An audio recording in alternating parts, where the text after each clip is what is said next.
Welcome to Light Sounds in the Night. I'm your host, Dr. Scott McQuate, coming to you this evening from the Inner Circle at innercircle.us, a social and teaching network where I teach and I share information with my students and members from my decades of etymological research and exegesis into the Bible by using an ancient cipher that is intended for that purpose. I discovered that cipher years ago. The Father helped me uncover it, the Heavenly Father. And since then, I've written 20 books and many articles conveying the information that I've uncovered. It's the same as the book of Daniel, chapter 12, verse 4 says, when Daniel was told to seal up the book and shut up the words until the time of the end. Well, that's what the Father called me to do several decades ago. And that's why I was born. That's what I do. So if you'd like to read those books and gain an understanding of what is actually going on in the world, especially on the prophetic timeline of the Bible, please, by all means, join us at innercircle.us. You can read the books, you can read all the articles, and interact with like-minded truth seekers who love the Father, and I'm sure you would really enjoy what you find there. You can also buy the books at paxeonpublishing.com, paxeon.com, and that really helps me a lot. Continue to do what I do and put out content so you can know the truth. Today's been a busy day in the world at large. And I think most of you probably know what I'm talking about. Today is February 28th, 2026. And we saw it coming, didn't we? We knew that this massive military buildup was not going to be a nothing burger at this late stage in the game. And sure enough, the U.S. and Israel attacked Iran, and they were saber rattling, and Iran shot a bunch of missiles at different places, and so the war has begun, and we expected it. And this is a prophecy. This is the fulfillment of a prophecy in the Bible that many people have been waiting for. But many people, because they listen to the nonsense coming out of the pulpits of Christianity, have been waiting for the wrong thing. And tonight, although I don't want to talk a lot about the actual events of today, who bombed who got killed, whatever, I want to talk about the meaning of these things according to the rightly divided word, in hopes that I can clear some of this nonsense up and it removes some of the lies that are so prolific out there right now on the internet and in churches and elsewhere. You see, the way it works in Christianity is that somebody who has an audience, someone who is popular, a pastor, an evangelist, pardon me, someone who the people listen to, will say something. And because the people have been so incredibly dumbed down and have not taken the time to obediently study to show themselves approved, workmen that needeth not to be reproved, rightly dividing the word, and instead relied on the pastors and the evangelists and the Christian leaders here in Babylon. This lie that they tell spreads like wildfire. That's the way it's worked for centuries, if not millennia. And what is happening right now with Iran and Israel and the United States is one of those things. If you listen to the pastors online, or maybe at your church, if you go to church, there's no doubt that you've probably heard them talk about these events as a fulfillment of Jeremiah chapter 49.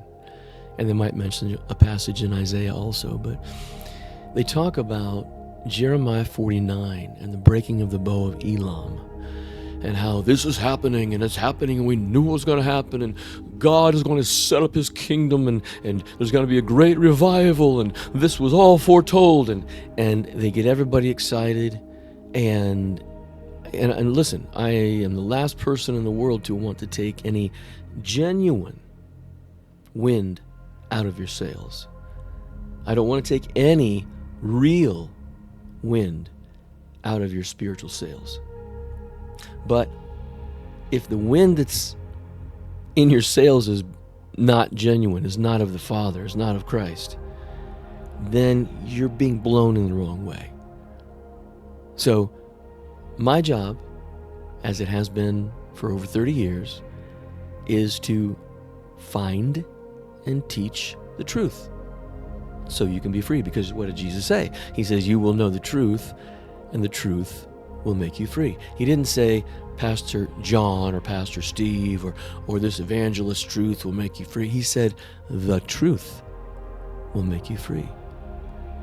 But it's very, very difficult to know it in our society. And this is why, just as an aside, as an example of this, for instance, Christianity, the only group who's had access to the same codex of books called the Bible for 2,000 years, or at least centuries, can't agree on anything. To the extent that they've divided themselves into around 40,000 denominations, which is just a nice name for schism or fracture or faction.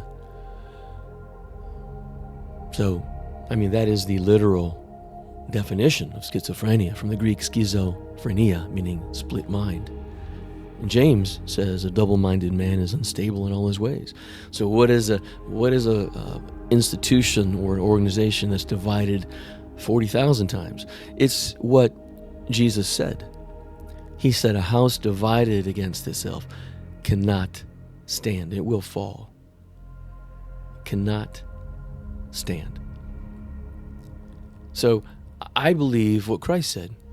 I don't believe the tripe and the doctrinal dung that is constantly slung from the pulpits of Christianity. I am not a Christian. I am a devout follower of Christ. And if you think they're the same thing, you are deluded. If you come to the inner circle and read, and when I say read, I mean not just some books that are written by some dude that he's expressing his opinion. I show you the minutia of the words, the ancient roots of the words, so you can know what they literally mean in context. And it's truly mind-blowing. If you talk to anybody who's been a member of the inner circle for any length of time, they'll tell you the same thing. That's why I have people stay for 10, 12, 15 years, because there's nothing else like it in the world. And I'm not just trying to get you to join. I'm telling you that if you really want to know the truth, this is the place to find it. You cannot find these things anywhere else in the world. I promise you. That's just the way it is. I don't know why the Father chose me to do this and let me be the only one to do it, but I am, and that's the way it is. Enough said about that. So, back to Jeremiah 49.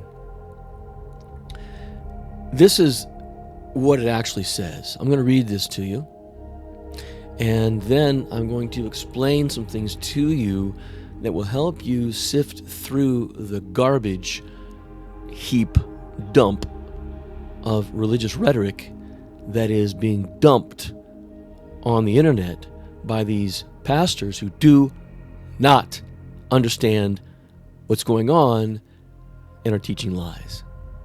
So this is what it says in Jeremiah 49. I'm not going to read the whole chapter to you because it's not all about Elam.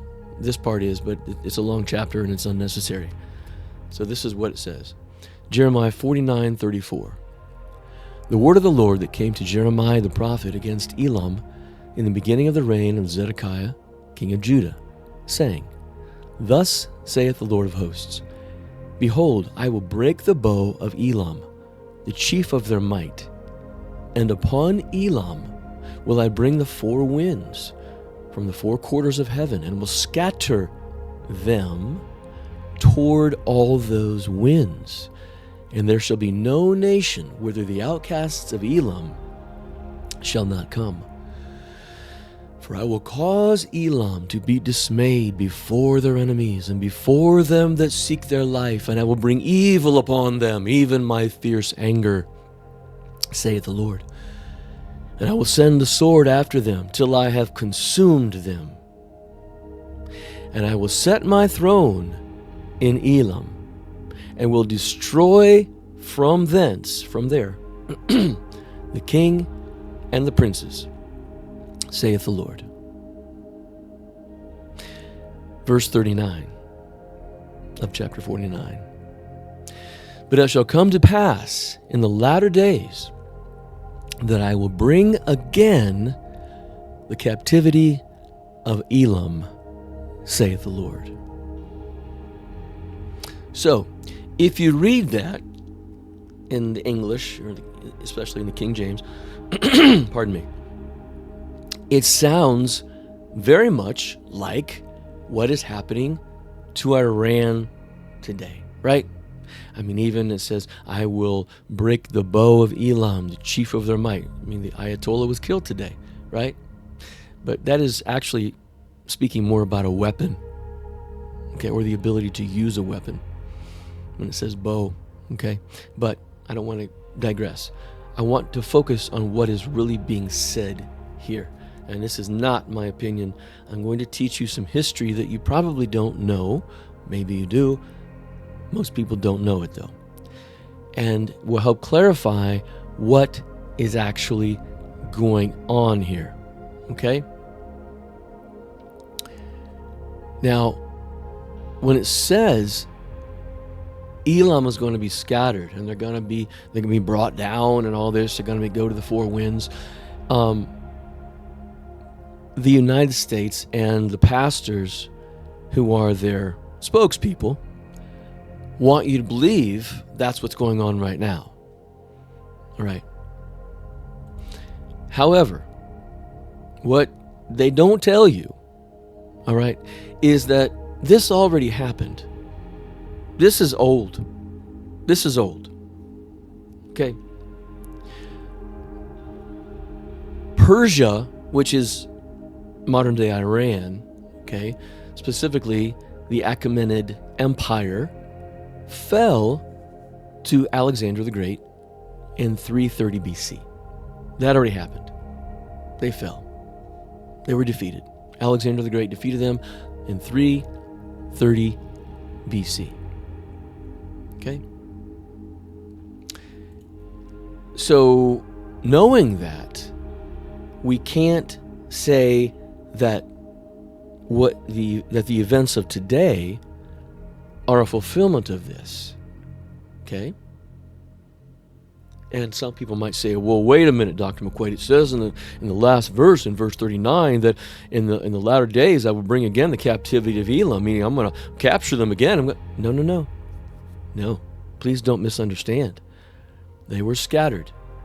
And it says, in the last days I will bring again the captivity of Elam. Well, if they're scattered, how are they going to be captive again? What people don't understand, because the pastors who are teaching this nonsense don't tell them, is that this word, captivity, okay, you have to understand the meanings of the words. There is absolutely, listen to me clearly, there's absolutely no way that you can read the Bible, especially in the King James, and really understand the context and what the words mean. If you think you can, you are wrong. There is no way that you can. This is why we're told in 2 Timothy 2:15, you must rightly divide the word. You've got to understand the meanings of the words. And it even means more than that. It means, when the word dividing is used there, it's orthotomeo. It means to cut. And when you cut them, you get even a deeper meaning.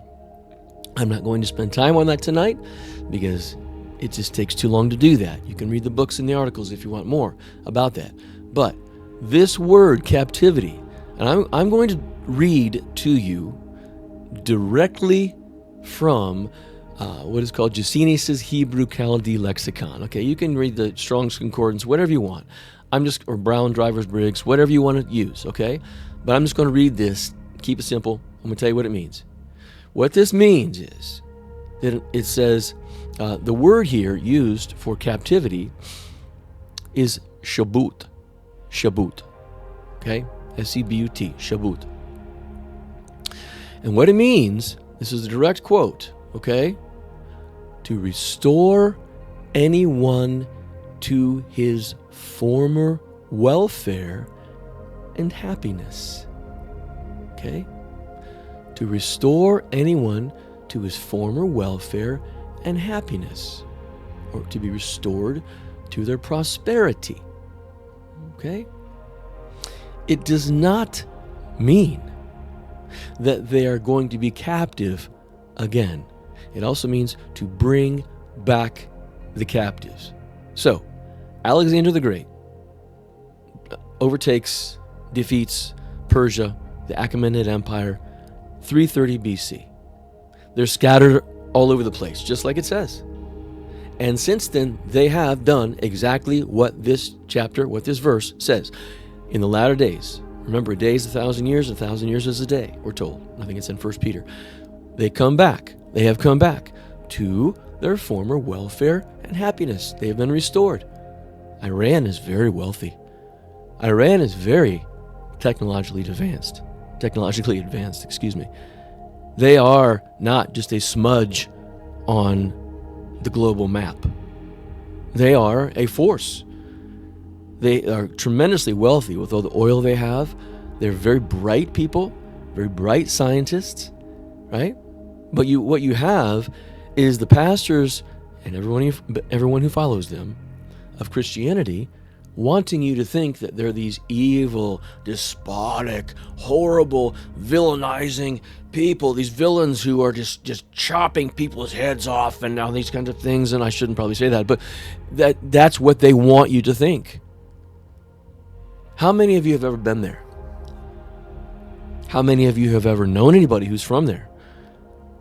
What do you know other than what you are told in the mainstream media, by pastors and others, about the people of Iran? I'm not saying that none of those things are true. Maybe there are situations where they're true. Did tens of thousands of people just get shot down by the government because they're so evil? I don't believe that happened. I believe this is all propaganda. I'm not saying that they are not evil, but if you want to look at evil, come on. Are we honest people? Are we truth-seeking people? Are we genuine people who want to please the Father, who want to walk in the path of truth, who want to do righteousness? Well, that begins with speaking the truth. And if we want to see evil being done, do we really need to look anywhere other than the United States? I mean, evil comes in many ways. I'm not saying it's just the United States, but I mean, evil comes in many ways, in many forms, right? Vile behavior on the part of politicians and these corporations who do horrible things and who do testing and kill lots of people with pharmaceuticals, like Revelation 18:23 tells us, the whole world is deceived by thy sorceries. which is the word pharmakia. It means sorcery, it means witchcraft, but the word is pharmakia, it means pharmaceuticals. I mean, do we really need to look any further than our own backyard? I don't think so. But I think that most people are so politically inclined and religiously brainwashed that they just want to win. I just want to win. I just want to be on the side of the winner. Even if I have to believe lies, even if I have to embrace delusions, I just want to win. Make me a winner, oh God.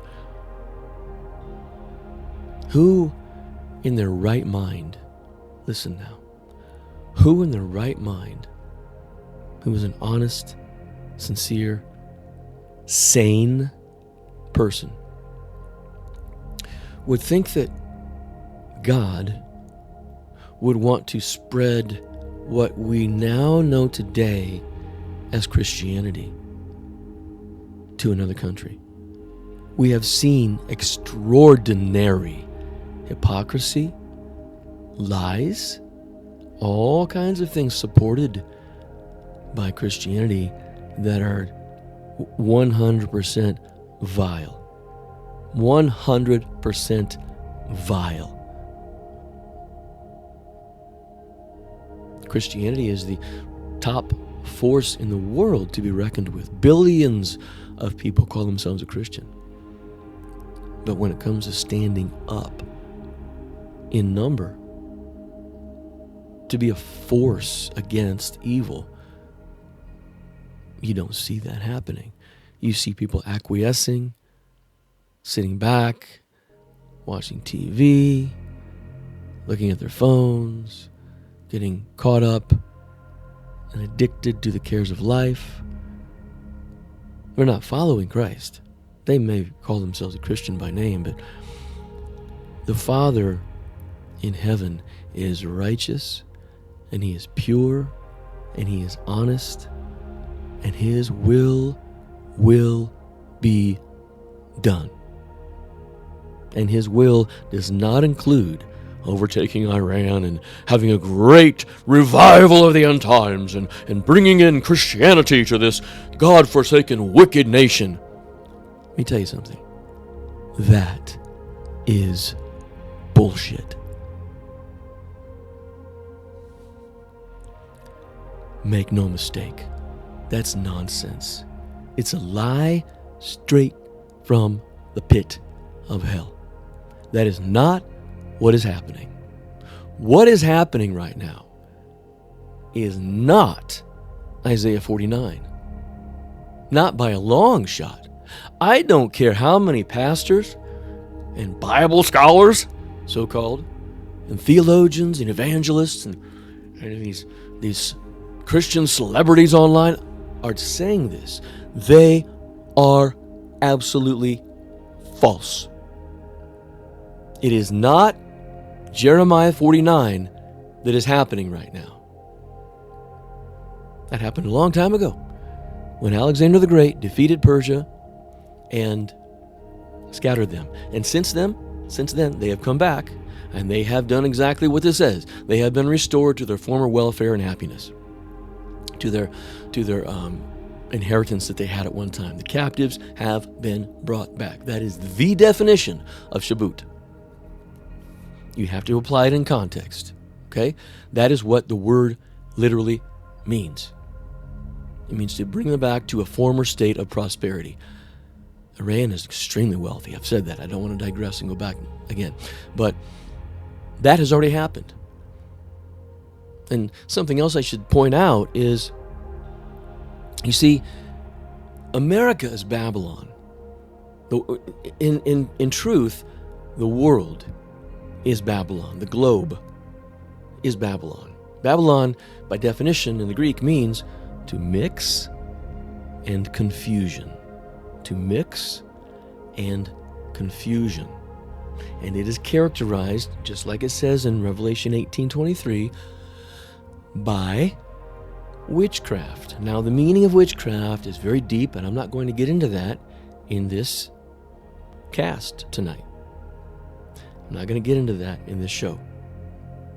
But what you need to understand is this is, witchcraft that is the reason for the mixing and for the confusion, and therefore is the reason for the judgment of Revelation 18 of Babylon. What we're seeing right now in the events that happened today is actually what we read about in Jeremiah 50. Okay? In Jeremiah 50, you can read this for yourselves. You can find these things and read them for yourselves. Okay? And it's talking about the prophecy against Babylon. The prophecy against Babylon. And it talks about how, excuse me, the Lord has raised up the device of the spirit of the king of the Medes. Has raised up a device from the spirit of the king of the Medes against Babylon. Okay?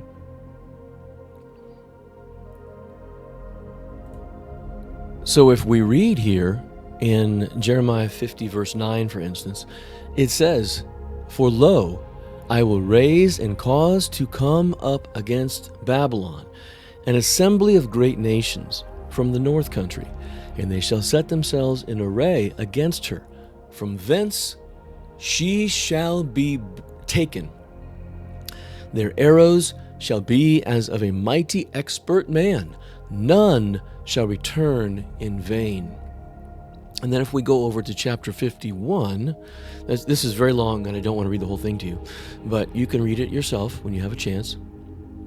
In Jeremiah 51, it says, 51:11, "Make bright the arrows, gather the shields. The Lord has raised up the spirit of the kings of the Medes." Medes is simply a modern day name for Iran. That empire that was defeated by Alexander the Great, that was cast out, was scattered, and then came back to its former prosperity. This is the modern day name for Iran. They are the Medes. The Lord has raised up the spirit of the kings of the Medes, for his device, listen very carefully, his device, the king of the Medes' device, is against Babylon to destroy it, because it is the vengeance of the Lord, the vengeance of his temple. Set up the standard upon the walls of Babylon. Make the watch strong. Set up the watchmen. Prepare the ambushes, for the Lord has both devised and done that which he spoke against the inhabitants of Babylon. Verse 13, "O thou that dwellest upon many waters, abundant in treasures, thine end is come, and the measure of thy covetousness." Verse 14, "The Lord of hosts has sworn by himself, saying, Surely I will fill thee with men as with caterpillars, and they shall lift up a shout against thee." Okay? So this is talking about Babylon being broken into pieces, as it says in verse 21, and the utter destruction of Babylon by the device which the Lord has raised up from the spirit of the kings of the Medes. The spirit of the kings of the Medes. He has raised up a device.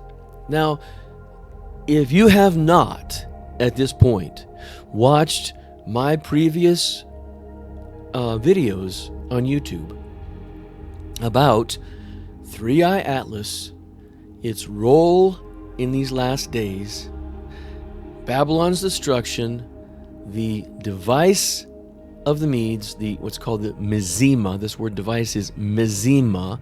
If you've not watched those things, watch them. Watch them.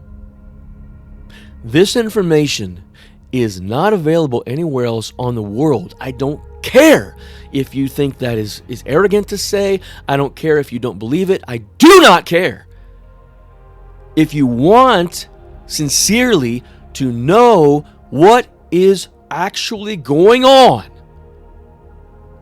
and you don't want to be swept away by the religious nonsense and all this rhetoric that everybody's so excited about. Oh, there's gonna be a revival, gonna take over Iran, we're gonna have a revival and make it a Christian nation. Listen, whatever happens from this point forward,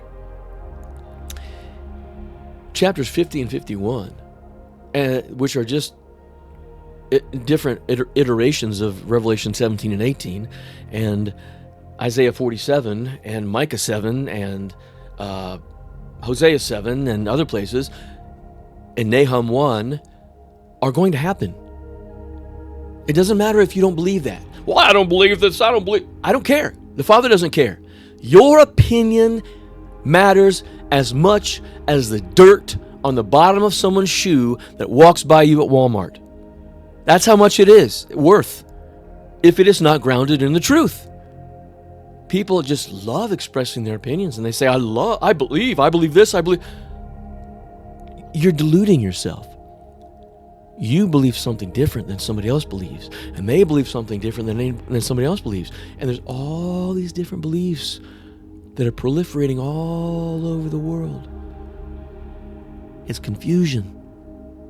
It's the meaning of Babylon. The way to true life is straight. It's narrow. And Jesus says it's only found by few. If you're walking any other path than that narrow path, you are going the wrong way. It's like in one of my favorite movies, Planes, Trains, and Automobiles. John Candy and Steve Martin are in the car, right? And it's all burned to cinders because it caught on fire. And these people they're driving beside them, and they're like trying to wave them down. And John Candy thinks that they're drunk, and he's making the motion like, hey, they're drinking. When they're really trying to tell them, you're going the wrong way. And they end up going toward this semi. And anyway, that's the world. John Candy and Steve Martin are deluded, ignorant of their status, of their current state. Absolutely ignorant. That is the world. The whole world. All nations are deceived by thy sorceries. That is what Revelation 18:23 says, and it means what it says. 2 Thessalonians 2:11, because they did not love the truth, God handed them over to a strong delusion that would cause them to believe a lie. Christians are saying, oh, that's the other church, that's the other denomination, oh, that's Pastor Joe's church. They don't teach the pre-tribulation rapture. They teach lies, and we don't believe in that satanic stuff. Are you kidding me? Are you kidding me?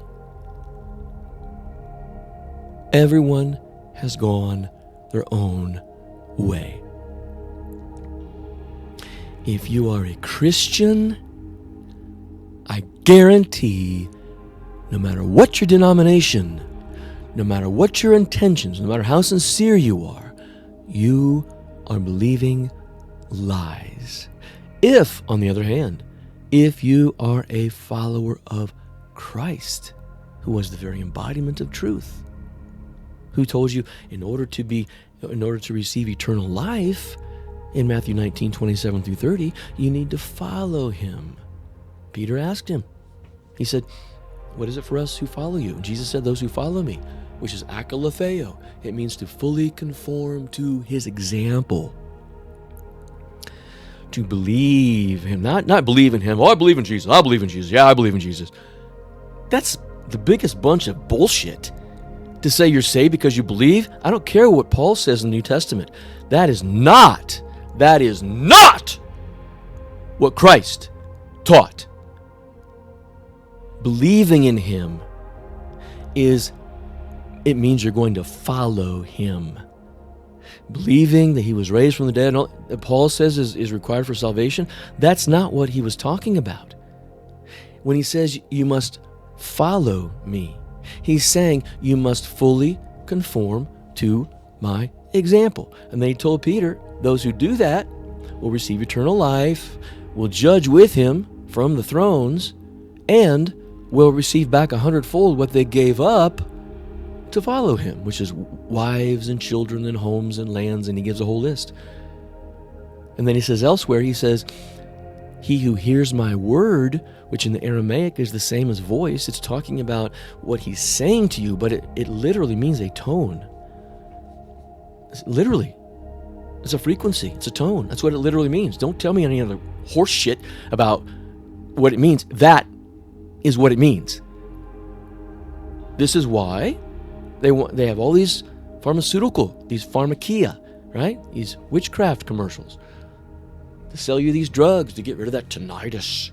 Oh, if you got ringing in the ears, it's a disease. It's a disorder. We got a pill for that. Not according to Jesus. Maybe there is some disorder. Maybe you got your brain knocked up somehow in a car accident, or somebody banged it against a wall, or you had an injury somehow, and you have post-traumatic stress disorder, and you've got a ringing in your ears. I'm not saying there's never an occasion where it is not a disorder, but the word voice is phone in Greek, phone, and it literally means a tone. Literally. It's exactly the same as the sign of Jonah. Jonah in the Aramaic is ju'un-an. Ju'un-an. When you rightly divide that and take it back to the root, it literally means a sound or a tone or a voice from the sky or from God for the people. That's what Jonah literally means. Literally, that's the definition. People looking for all these signs. What's the sign of Jonah? Is it the eclipse? Is it the blood moon? What is it? That is what the word means. Read my book, Secrets of the Sign of Jonah. It's all in there. It's the same book on pages 89 and 90 where I told you in 2016 that venom, based on the rightly divided word, venom was going to be used against the people, the population, on Hanukkah. Lo and behold, 2020 came along. The first shot given in the United States was December 14th, 2020. And Hanukkah was the 10th through the 18th. 4 years later, it happened precisely when I said it would and how I said it would. Now they know, because science always catches up with the rightly divided word. This has happened many times, and you can see in my books and things. Science and doctors and professionals and experts catch up. And they start saying, well, we discovered that. No, you didn't discover. I told you. Because I rightly divided the word, I told you this was going to happen. I told you. Sure enough, they now know that the shot's got at least 15 types of venom in it. See, this is the power of the rightly divided word. This is why when I talk, I'd strongly recommend you listen to me. This is not an ego thing. I'm not on an ego trip. I don't really like the spotlight. I really don't. I try to keep to myself and to my group of people who love the truth and love the Father, because people are wicked. People are evil for the most part. People betray you. They backstab you. They lie about you. They pretend to love you or be your friend, and then before you know it, they stab you right in the back. Too many times in my life it's happened to me. It's a lesson that I had to learn, that there are those who are of the Father, and there are those who are literally persuaded by demons. And that is most people. If you read Revelation, I think it's 18, it says that Babylon has become the habitation of devils, the daimoniai, and the cage of dirty birds.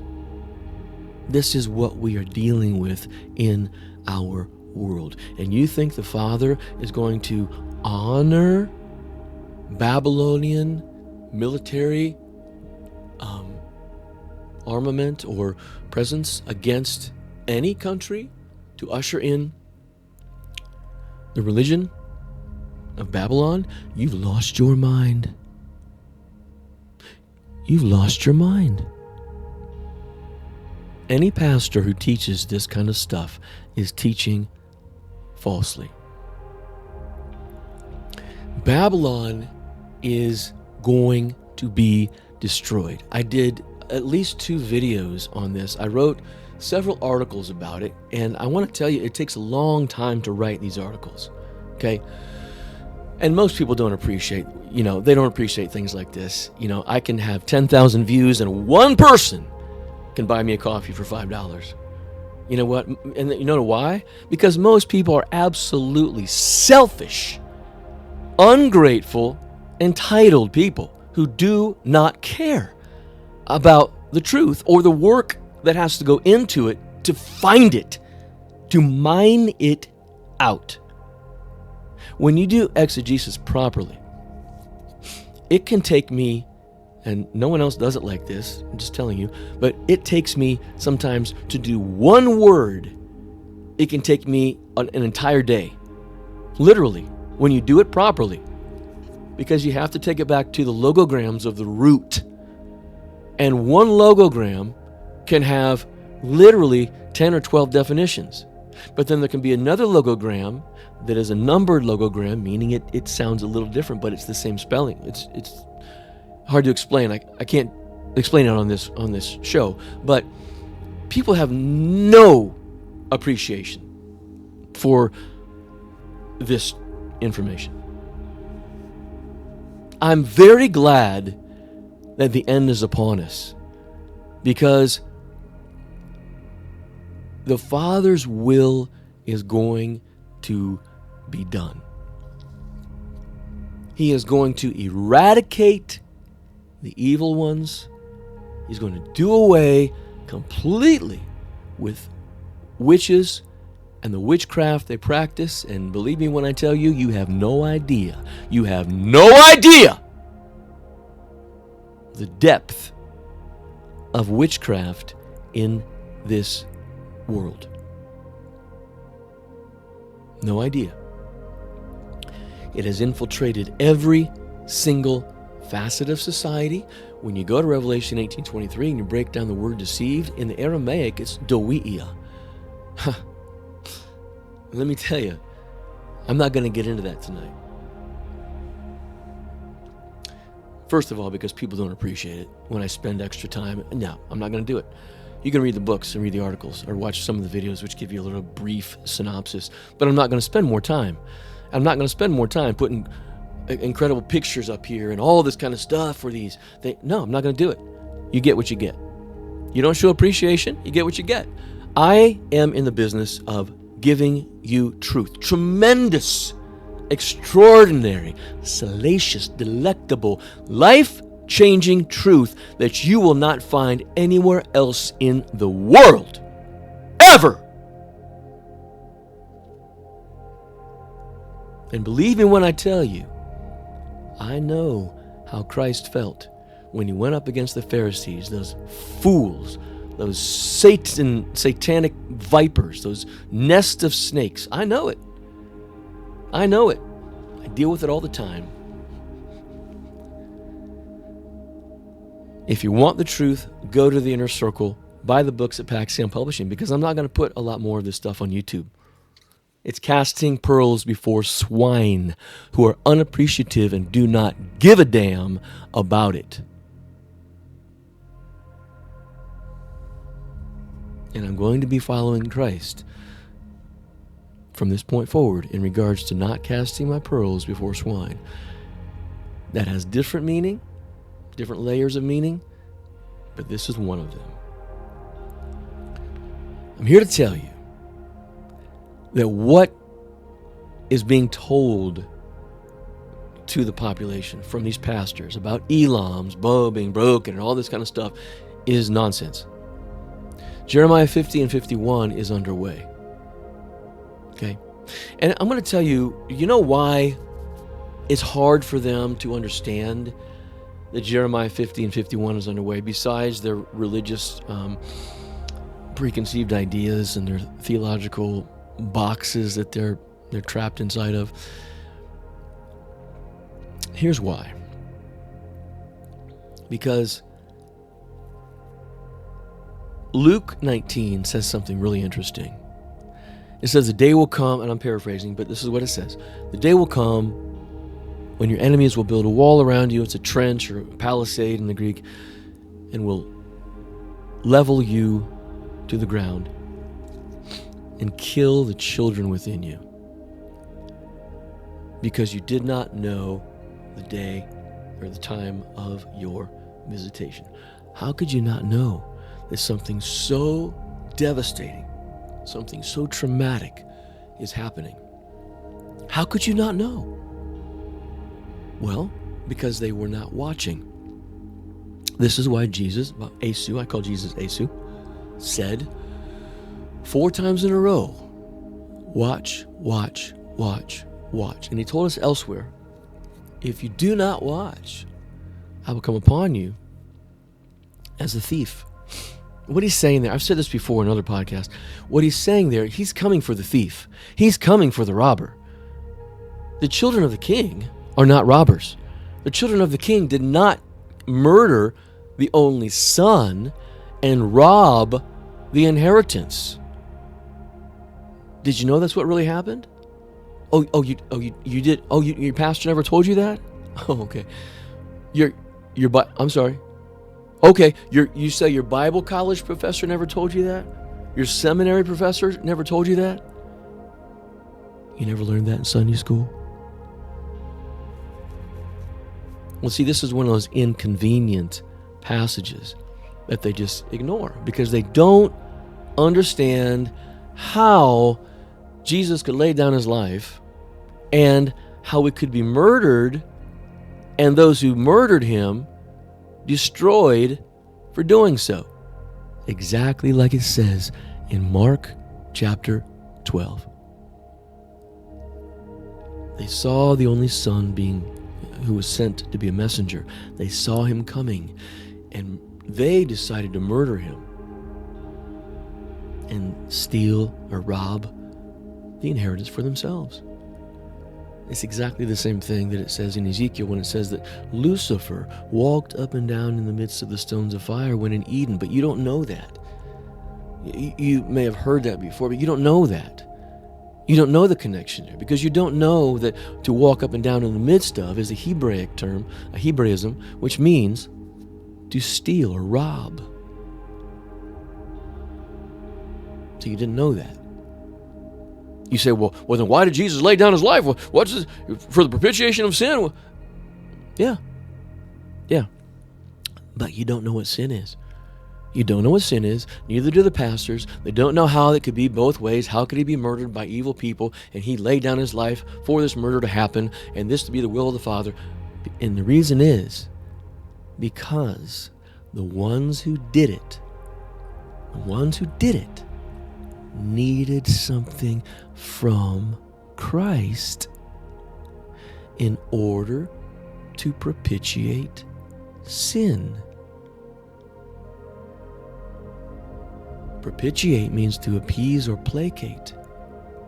And when you look at either the Hebrew letter sin or the Arabic letter sin, they both show two coming together, and from that union, a third coming out of it.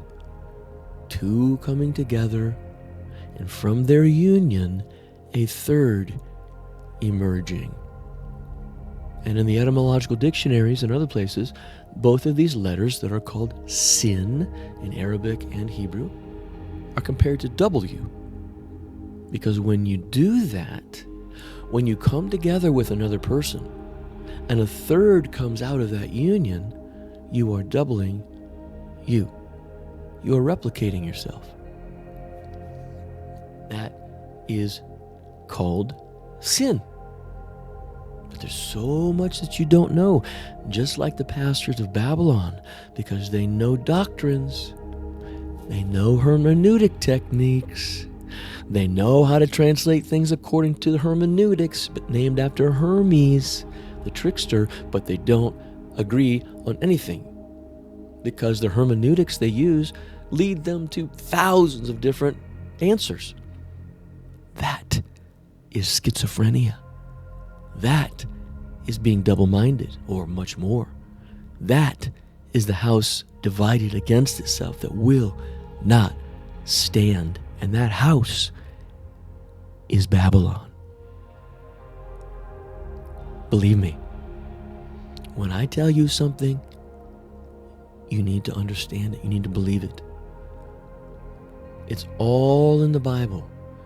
There were fallen angels who wanted to do certain things, right? They wanted to procreate, but they don't have the stuff to procreate. People think that Genesis 6 says that the sons of God, meaning fallen angels, had sex with the daughters of men. That's not what it says at all. That's what it says in the King James. Well, the King James is the inspired word of God. And shut up. Seriously, just be quiet. The rightly divided word is the only thing that matters, is the only source of the truth. If you want to know more about these things, read the books, read the articles. I am not here to do your work for you. I'm not here to do your homework. I'm not here to babysit your brain. I love my brothers and sisters who love the truth, who have an appetite for it, who just want to soak it in, who love it and go after it. But far too many people are brazen. You're just arrogant. You think you got it all sewn up. You go to church, you know Jesus, I believe in Jesus, I'm saved, Jesus said it, I believe it, that settles it. You got the bumper sticker and everything. My Bible's got red letters. My Bible's got gold fringes on it. My pastor teaches the truth. Heaven is hallelujah. And you know what? Everybody is going to have a huge rude awakening. When Jeremiah 51 talks about the device, let me read it to you again. The Lord has raised up the spirit of the kings of the Medes. His device is against Babylon to destroy it, because it is the vengeance of the Lord, the vengeance of his temple. Do you know what the temple is? Let me help you out. No, you don't. The temple is the body. It is the body, but it is a celestial temple. It is a celestial temple. If you don't know what that is, then you need to go back and watch my videos and take notes. Stop looking at your phones. Stop doing the bullshit that you do that distracts you and fragments your mind and prevents you from knowing the truth so you can go home. I say these things with the attitude that I do because no one else is going to talk to you this way.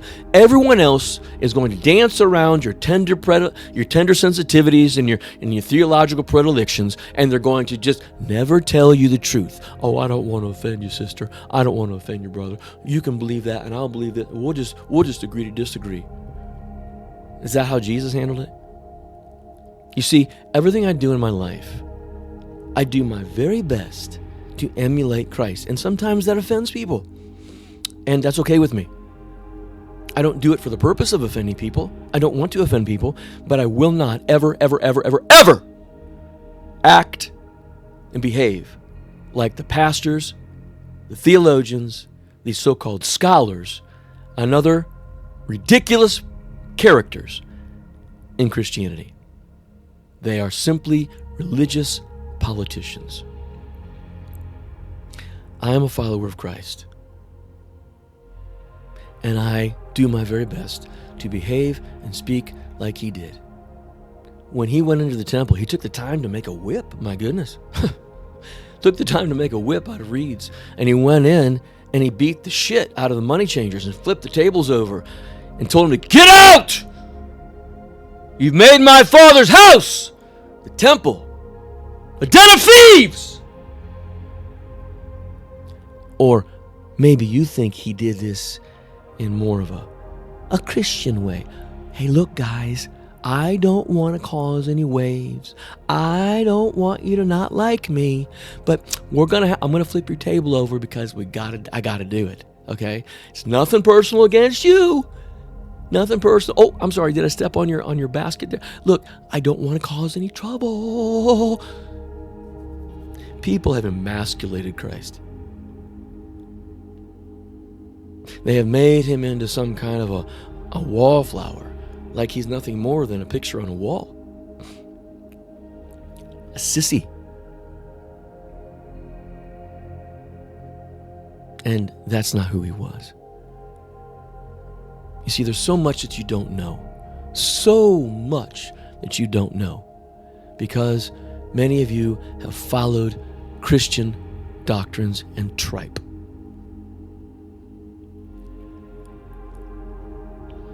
You see, Jesus said, follow him.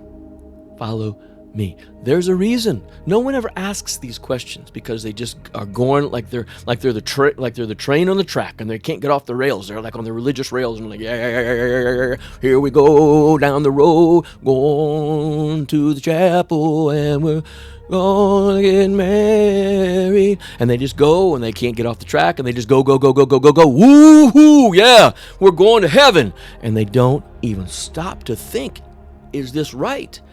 Is this what Christ would do? Sorry for the theatrics there, but I'm trying to get your attention. I'm trying to get you to listen. There's so many things Christ tried to tell you that before his words got taken out of the Bible, before he was killed, and the Bible, the true word, was covered by the cherub that covers. Lucifer's called the anointed cherub that covers, right? And I can only do so much. But what's going to happen right now in the coming days is Jeremiah 51. That device, okay, is from the spirit of the kings of the Medes. And if you don't know what that is, go back and listen to my videos, watch my videos. But you have to understand, the videos only give you like a brief overview. They do not talk at all about the very minutia, the details, the breakdown of the words, the definitions. They only give you just a little bit of that, right? You got to read the articles. And the articles are only available when you join at least the basic membership and upgrade to the article circle at innercircle.us. I'm not going to give them to you for free. I've worked thousands and thousands of hours to get these things together so you can know the truth. The least people can do is show some appreciation for what I've provided for you. No one else in the world will. There's no end to the people that you'll find to ingratiate you and make you feel comfortable with your beliefs. Oh, choose from any thousands of Christians or pastors. Oh, they'll do it.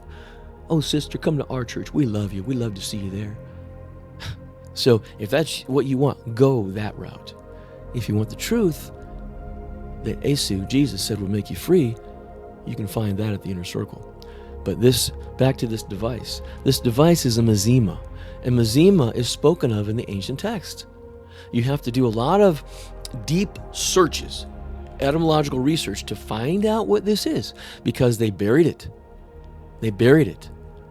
Without getting into all the details here, because it would bore you, and you wouldn't get that dopamine rush that you're looking for flipping through videos. To make it clear to you, the device is from the spirit, okay? And in the ancient Paleo-Hebrew, spirit was literally drawn, before Hebrew had an alphabet, it was drawn as a domed saucer, okay? That's literally what this is talking about, first and foremost. It's not science fiction. It's not the ramblings of a madman who believes in UFOs and aliens. Nope. I know exactly what's going on. Exactly. There's not a pastor, a theologian, an etymologist, an apologist on the face of the earth that can tell me that I don't know what I'm talking about, because I've proven it thousands of times. And every single thing that I've uncovered, that I've proven, get this, you ready? Corroborates and fits with every single other thing that I've uncovered over the years. Everything. That's not something Christianity or the theologians or the pastors or the scholars therein can say. They're fragmented like a freaking pond, a frozen pond that shatters, like a window that breaks. They're shattered. They're just fragmented. I know what's going on. And I'm not afraid to say that I know the truth and they don't. People think these saucers are demonic, that they're from the devil or whatever. You know, and I have to admit, years ago, I was in that same group. I thought the same thing. I even have mentioned that in a couple of my books. But I know now, you know, see, this is how the Father works in your life. The more you follow Him, the more He gives you information. He lets you uncover all kinds of different things. The more you commit, the more you follow Him, right? And so I know what's going on here. These things are not evil. I don't care what you believe. I don't care who you are. I don't care how popular you are online. If you believe that these craft, these saucers, these UAPs as they're calling them these days, or UFOs, if you think that these are evil, you are simply wrong according to the words, according to the definitions, according to the proper context. They used to be. Okay, but be careful what you ask for. Because when you understand where they were, what they were in the beginning, some of your beliefs might get eviscerated, might get gutted. As a fact, they will. But that's the point in time when you can learn the truth. See, these used to be called hell and death. This is the word device, this is the word spirit used here, okay? In this verse, the ruach. They used to be called hell and death. The Bible is very complicated, and it was written to be so. This is why when Jesus told you in the New Testament, ask and it shall be given unto you, seek and you shall find, knock and the door shall be open, at least one or two of those words carry with them the idea of keeping your nose to the ground like a hound dog seeking the prey, and just not giving up until you find it. Because he knew how deeply it had been hidden and the lengths that the powers that be had gone to cover the truth. Because it's only by covering the truth and then providing the truth through religious doctrines and beliefs and education and science and everything that they can control the narrative, that they can control people in this experiment. Jesus calls this an experiment in Revelation 3:10. Because you've kept the word of my patience, I will keep you from the hour of trial. That word there it literally means experiment. That's what the first definition of it is. It's right there in Revelation 3:10. He knew what this was. And this is why they killed him. This is what they took the blood for. And if you want to understand what's going on, read the books. Don't believe Jewish fables. The Bible warns you about that in Titus. Don't give heed to Jewish fables. Who do you think wrote most of the Bible? Well, the scribes, the Jewish scribes. Jeremiah 8:8 tells you they're liars. It tells you right there in the Bible. The pen of the scribes does lie. But yet Christians say that the Bible is the inspired and inerrant word of God. It's perfect. What? That's why he gave you 66 books, right? Was it the Bible that was first codified, or the Bible after they took all the Ethiopian texts out and all the other ones, or was it the Bible after that where they added the book of Esther 200 years later? What because that verse that when it says the Bible is the inspired, or the word, all Scripture is given by inspiration of God and is profitable for reproof, etc. that was in the Bible the whole time that these changes took place. So what Bible are you talking about? Let's just cut to the chase. Stop believing that nonsense. Because if you believe that the Bible in its entirety is the inspired and inerrant Word of God, you're going to take the whole loaf, like the Bible warns you about, and when you take the whole loaf, you're going to get the leaven. And Jesus warned about are the Pharisees, who worked with the scribes, who Jeremiah 8:8 says are liars. Okay? You're going to get the whole loaf, and you're going to get the leaven. And leaven is yeast, and yeast is what causes disease, and disease is facilitated or works by division. The cells divide, and you get sicker and sicker and sicker. That's why Christianity is divided. And I don't care how loud you scream. I don't care how many times you pound your fist or stomp your foot. I don't care.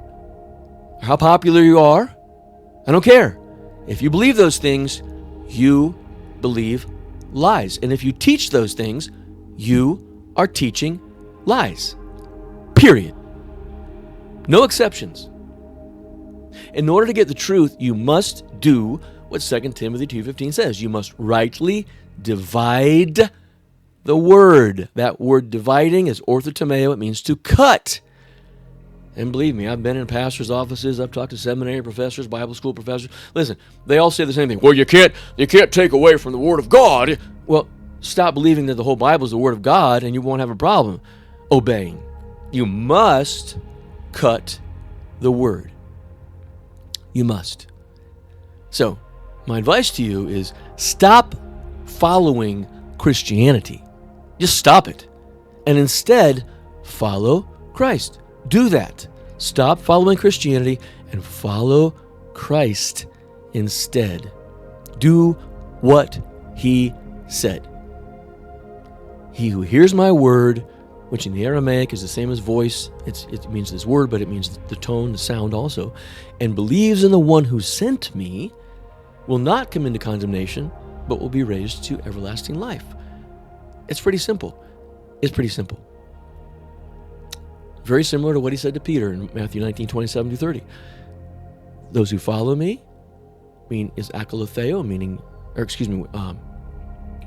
akalatheo, meaning to fully conform or wholly conform to his example, will receive back 100-fold what they lost, what they gave up to follow him, will judge with him from the thrones, and will receive back 100-fold. Pretty simple, right? When you believe him, you're going to follow him. If you're going to go to New York, to California, you've never done it before, and I say to you, hey, I've done this 100 times.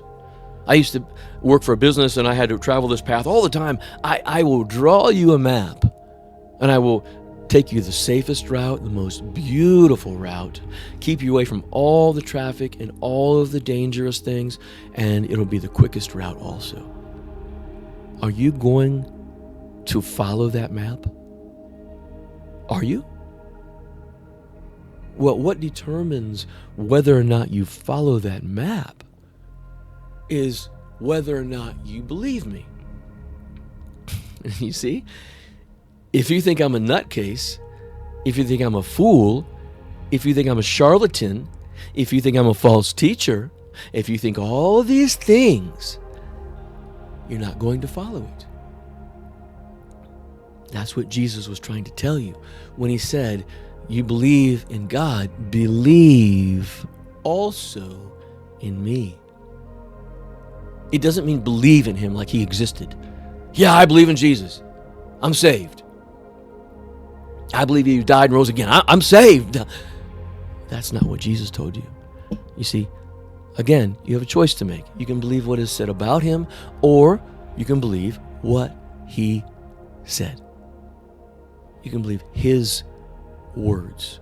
Why would the Son of God, God in the flesh, need any clarification? Now, he told you that he was going to send you prophets and teachers and experts and people to guide you. And he told you, he said, you'll kill them, you'll pursue them from town to town, haul them before your councils, and scourge them in your synagogues. He told you he was going to send people, right, to teach the same thing, because he was killed. But you have all these other mouthpieces out there who have good intentions. I'm not saying pastors are intentionally misleading you or misguiding you, or the theologians or the apologists or the language scholars of Christianity. I'm not saying they're doing these things intentionally to mislead you. I'm saying they are misleading you because the things they're teaching are false. And this is exactly a perfect example of what I'm talking about. The difference between Jeremiah 49 and the difference between Jeremiah and Jeremiah 51, right, is worlds apart. And most people are going to go with these people who are teaching them that what is going on in Iran is a fulfillment of Jeremiah 49, when in reality that already happened. And what we're looking at is the Medes coming against Babylon. Look, if the Medes are going to be completely destroyed, right, like people want you to think, these pastors of Christianity, how 1 chapter later, 1 and 2 chapters later, in Jeremiah 50 and 51, could the Medes bring a device against Babylon and decimate it? See, the logic of the theologians, the pastors, doesn't work. It doesn't work because it's not grounded in the truth. Alexander the Great did that a long time ago. Iran came back into its land, into its prosperity. It's already happened. Now they're called the Medes, and they're coming against Babylon, and they will. And why do you think that all of these allies of Iran are silent? Iran is not just by itself in all of this. People look at Iran and say, oh, there's nobody coming to their rescue. There's nobody to help them. The United States is so strong. They're going to destroy them and they're going to be decimated. Do you not understand that Iran is strong allies with Russia, with China, excuse me, with North Korea, with Cuba, and other groups, other countries? Do you not know that? What have you heard from these other countries during this attack on Iran? Not much, have you? Not much.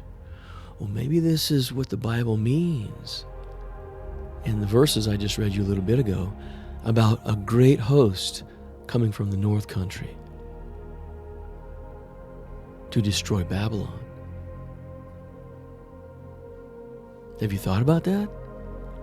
These other countries are extremely powerful, extremely wealthy, extremely technologically advanced, and they are allies of the ones who are being attacked by the Babylonians right now. See, Babylon has never defeated Persia, never, the Medes or Elam, whatever you want to call these. Babylon has never done that. The Persians have defeated Babylon in, I think it was like 593 BC.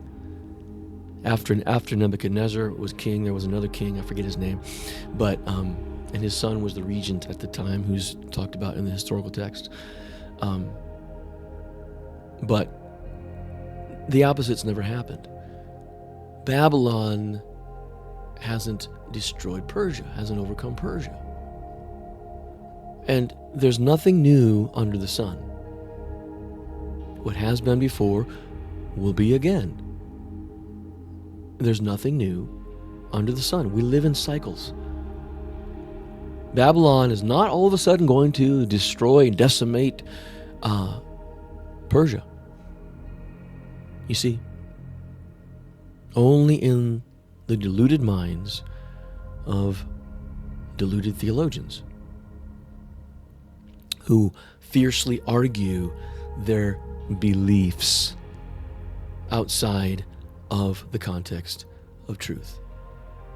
Now, in the videos that I did based on the articles, I told you about this device and how it's connected to the Spirit. The Spirit literally is a reference to a UAP. And that spirit, by definition, is one representation of it, I should say, is 3-Eye Atlas. But there are other iterations of it. And when it's described, you got to go back and read the articles, okay? I can't get into all the minutiae here. But when it's described, it's referred to as something connected to a beam, windows and corners, just like Proverbs 7, when the young man was shot in the side for his soul. It talks about being at the window in the corner. And this is a reference, you got to read the articles. This is a reference to Abib, which the Jews falsely turned into a month of Nisan. Okay? And it's a reference to, on the Gregorian calendar, March, April. Okay? Even in the cuneiform root, it's talked about as Nippur at Ur 3. Nippur is a month, which the Hebrews simply took and turned into, or back then it was called Nippur or Nisanna. And the Hebrews took it and they made it into Nisan. And then they called it Abib. But Abib doesn't mean a month. They named it a month. The Lord says it shall be Abib for you, but that doesn't mean it was to be a month. It has a completely different meaning in the root. And this is what the device is connected to: the window, the corner, the beam, and the post. So what is it in your life as a citizen of Babylon? Pardon me. Let me get a quick drink. What is it in your life as a citizen, inhabitant of Babylon that can be characterized by a window, a corner, a beam, or a post? Think hard. Put your thinking caps on. Window, corner, beam, or post. Well, it is exactly what it says. And this is why it's called, it says it's connected to, or it's brought by the spirit of the Medes, because in the Hebrew, this is the word media. Okay? It's the word media. So when you consider this device something that is connected to media, that is described as a window or windows and corners, that's connected to a beam and a post, think of it like this. When you go onto social media, you do so to make a post or to read posts. And you are seeing those through a window of your phone or your computer, your device, your laptop, whatever, or TV. You're reading those posts through that window that has corners and is beaming the information, the data, into your eyes, just like the ancient cuneiform says. Don't tell me that this is not true. Phones, social media, all the flipping, all the swiping, all the gazing into the abyss of the internet and social media is by definition a weapon used to destroy the inhabitants of Babylon. We all use them, we all carry them around, whatever. But we have to use them in moderation. There was a time I read online, I can't verify this, that Bill Gates wouldn't even let his children have phones. You think there's a reason for that? See, every one of these devices, I've said this 1,000 times, I feel like I'm beating a dead horse, but each one of these devices, the screens are impregnated with phosphorus. Phosphorus is the Greek word for the planet Venus, which is a planet, but is also the goddess of sexual love. And, okay, but in the Latin, they called her, or it, Lucifer.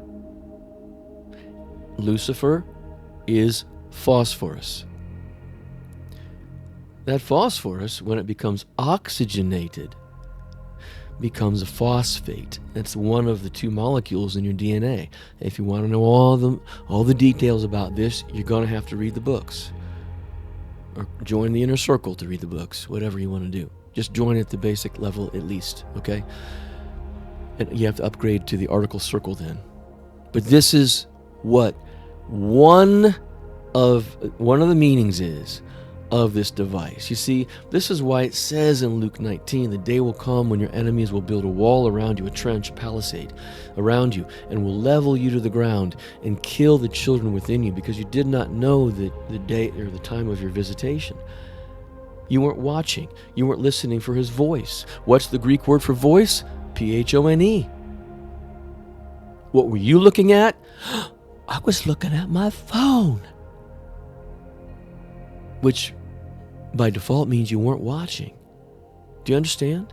Do you understand what I'm trying to... Are you picking up what I'm laying down?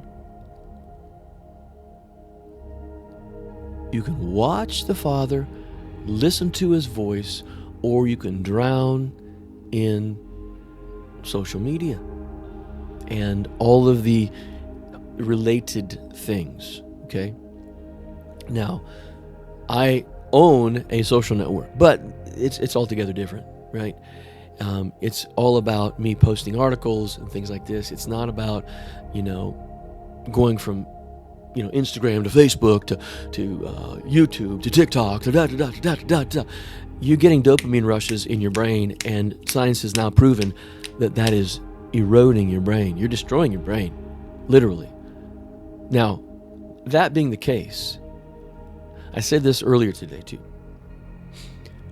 What better way to overtake a population, a group, a country, any collective, than by dividing it first, insidiously, weaving in there, sneakily dividing it. And then, once it's all divided, and everybody's staring into their phones, and everybody's got different opinions, and everybody's just immersed in this weapon. Pow! You pounce. That people is done. They're done. And you see, the crazy thing is, people can't they can't yank themselves, they can't tear themselves away from it. They're addicted. I started to tell this story earlier. I don't think I said it on here, but I started to say this earlier. Last summer, I was driving around, and I was in this rather nice neighborhood, and it was time for the school to get out. There was a elementary school there, and the neighborhood's really nice. Nice big houses. It was an old neighborhood, lots of big trees, and it was a nice drive, actually. And I happened to be there at the time that it was time for the students to get out, almost. And I was driving in my vehicle, and it was going slow because I was in the school zone. And I looked on the left side of the road, the side the school was on, and there were well over 100 cars lined up, just one after the next. They were parents or custodians there to pick up the children. And my car sits a little higher so I can see down into what's going on. And from the very first car that I saw, every single person in that line of well over 100 cars, they were lined up all nice and neat and ready to pick the kids up. Every single person, bar none, was staring at their phone. Everyone, not a single one of them looked up. There were no cars behind me. I was the only other car. It's a kind of a large vehicle. They didn't even recognize that it was there. They didn't care. I could have been driving a Sherman tank down the side of the road with a gunman on the turret and machine guns sticking out the side, and none of them would have recognized it. They were all looking at their phones.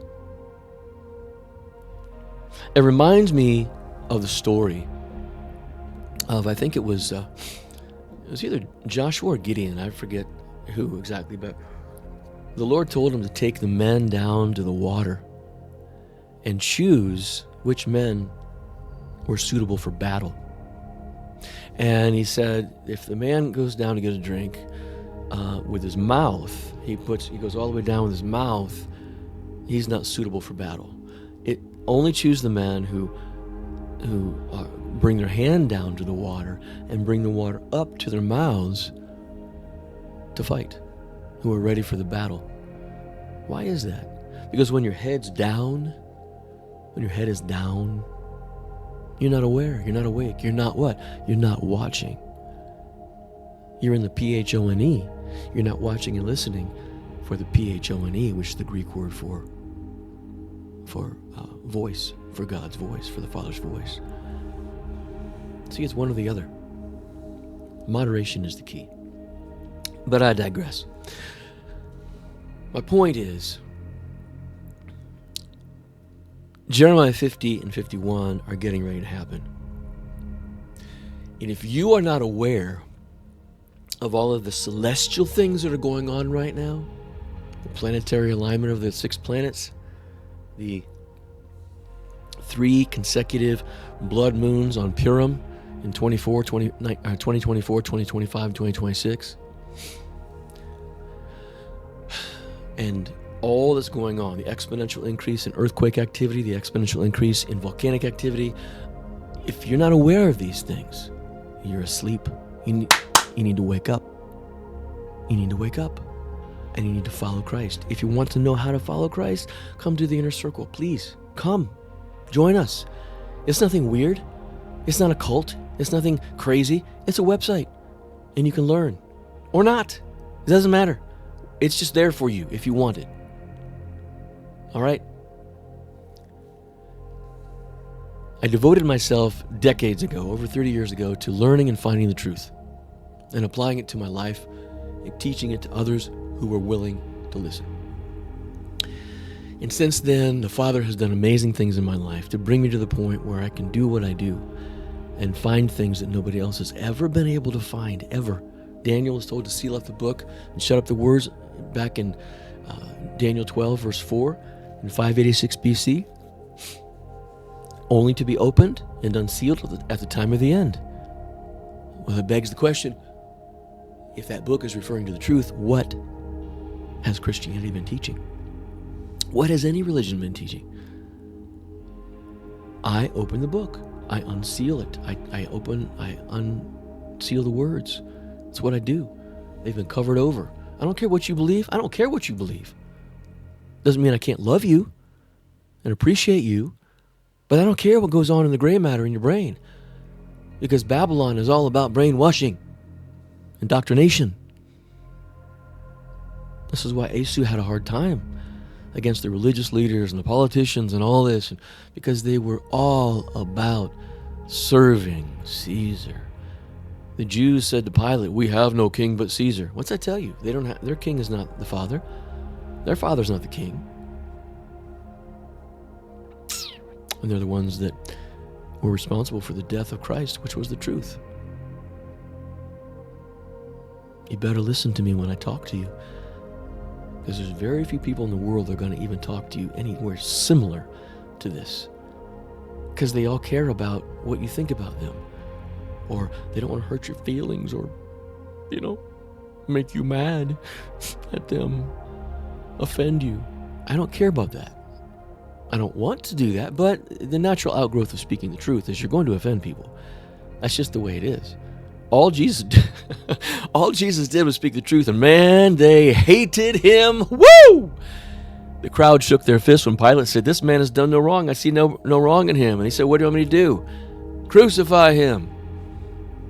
And They wanted They wanted Barabbas.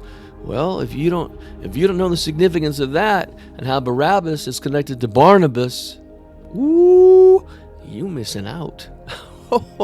You are missing out. That's one of thousands of things I've uncovered, but you best get over to the inner circle. Start learning some truth. And get rid of the nonsense in your life. Get on the path of Christ.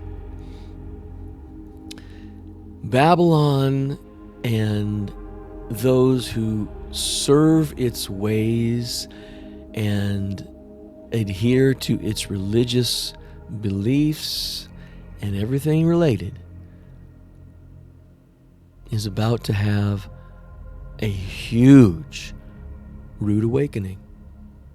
That's the way it's going to be. Because the Father said it. Not because I said it, but because the Father said it. O thou that dwellest upon many waters, abundant in treasures, thine end is come. Jeremiah 51:13.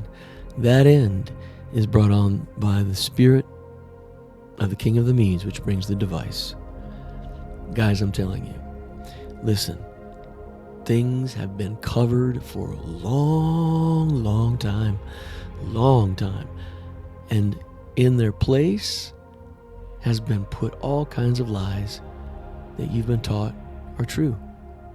In the same book, I wrote Secrets of the Sign of Jonah, where I told you 4 years ahead of time that venom was going to be used against the population on Hanukkah, and it happened exactly as I said it would be. Okay? I said that Easter, based on the rightly divided word in context, Easter and Passover, as far as I could tell, would be the most likely time for things to really kick off, for the tribulation, the rapture, and all these related things that are culminating. And this year, Passover is the 1st through the 9th of April. And Easter is right in the middle of Passover on the 5th. Well, I find that interesting because when I said that venom was going to be used against the people on Hanukkah, 4 years later, the first shot was given right in the middle of Hanukkah, exactly like I said it was going to be. This didn't make the front page news. Nobody spread my video around the internet saying, oh my gosh, this guy said this, it happened. Because, look, the social media, YouTube, all these platforms are governed by the powers that be. They will bring to a screeching halt anything they do not want to be known. Okay? That's just how it works. They want their experiment to be done. They don't want anything getting in the way. And the truth gets in the way of it. I also talk about the mark of the beast in my book called The Tribulation. And people just don't know. People just don't know. Because people don't listen. Does anybody read anymore? Does anybody buy books to read? Or does everybody just flip from one video to the next and turn their brains into peanut butter? I don't know. But I love the Father with all my heart. And I am a devout follower of Christ. And I love all my brothers and sisters who are my true brothers and sisters, who love Christ and are called according to his purpose and want to follow him. You're my family. See, when Jesus was asked about this, his mother and his brothers were at the door, and he was teaching the disciples, and they said, your mother and your brothers are at the door. And he turned back to the disciples. He said, who are my real mother and brothers? Question mark, right? Those who do the will of my Father. That's it. That's your true family. If you feel disenfranchised, if you feel like, you're out there on your own in the world and you're the black sheep or whatever, as long as you're not a black sheep because you're just rebellious in nature and you're contentious and you're argumentative and nobody wants to be around you, See, that's different. That's different. If you love Christ and you have dedicated yourself to following him and you'd like to know how to do that, right? And you've tried and you found yourself, kind of outcast, well, you might want to look to the inner circle for truth, for people who are very much like that and who love the Father and love his ways, love his truth, because that's what the inner circle is all about. But the bottom line tonight in this rather different Light Sounds in the Night episode is that what you're hearing about the Iranian conflict right now being a fulfillment of Jeremiah 49 is nonsense. Don't believe it. They're going to take some blows. They already killed the Ayatollah, apparently, according to what Israel's saying.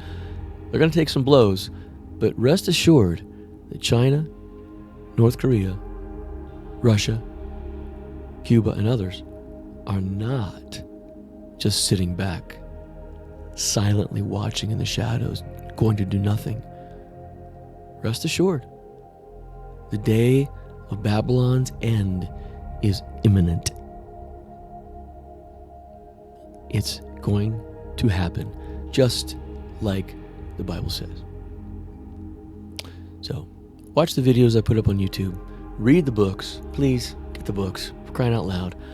Stop being addicted to the chase, okay? Addicted to the quest, and put some rubber to the road. Get some answers for the questions you've had. You're not going to find them in church.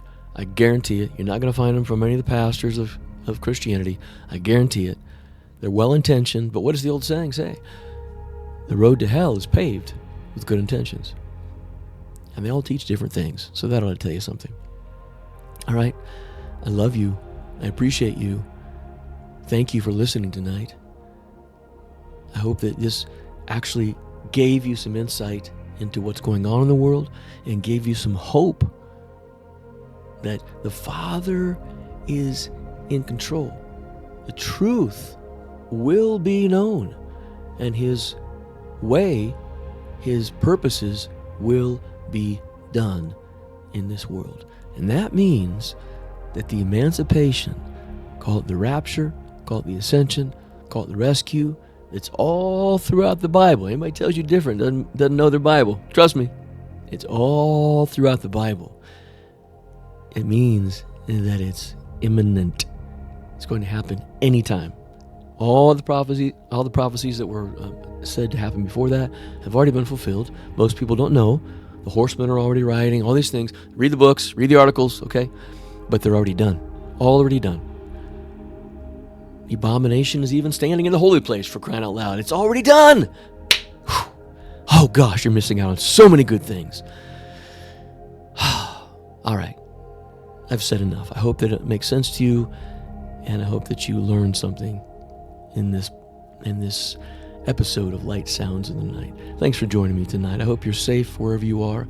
I hope that you're loved, and I hope that you are loving someone or a pet or someone. If you are loved, cherish that love, because it can leave all too soon. Okay? So I love you, and the Father loves you. Thanks for listening. Take care of yourself. This is Dr. Scott McQuate, and this has been Light Sounds in the Night. Until next time, this is Doc McQuate signing off. Bye for now.